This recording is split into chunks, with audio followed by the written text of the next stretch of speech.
Bagong wastewater treatment facility sa Carmen Public Market sa Cagayan de Oro City. Hingpit na nga magamit human gi-turn over kini sa syudad. Ang detalye sa report ni James Paulo Yap. Formal na nga giinagurahan sa syudad kauban ang Department of Environment and Natural Resources Environmental Management Bureau kon DENR EMB10. Kining wastewater treatment facility sulod sa Carmen Public Market sa Cagayan de Oro City. Ang 8 stages filtration treatment facility kaya nga moakomodar og 240 cubic meter wastewater gikan sa maong merkado. Sama na lang sa wet section, fish section, gulayan, ingon man sa mga karinderya sa sulod. Kung makahimo, kamo na gamiton para sa mga CR, para sa mga matay halaman o kinakita halaman para ta pandilig sa halaman. Siguro panghugas din na sa ato ang mga salog, maoy atong gamiton. That's again another conservation effort.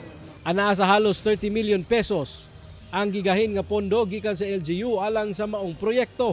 Tubag kini sa panawagan sa DENR EMB10 nga kinahanglang treated o limpyo na ang tubig nga mudagayday paingon sa mga sapa sa syudad. Kung nakita ninyo ganihan ito sa sulod, tinaw na kayo, pwede na magamit gyud kung mismo gani atong giplanuhan nga maghimo ta og tangke para mapunduhan aron mismo ang atong mga kabumbiruhan pwede nang magkuha diri sa tubig. Pwede po di panglimpyo na sa sulod sa merkado.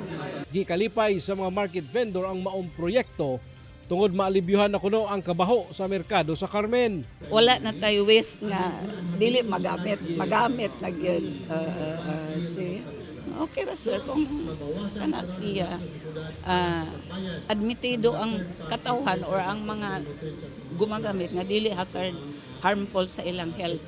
Susamang pasilidad matud pa ang tukuron sa Carmen Public Market ug fish landing area sa Barangay Bunbon sa Cagayan de Oro City. Kauban si Makoy Sempron, James Paulo Yap, 1 Mindanao.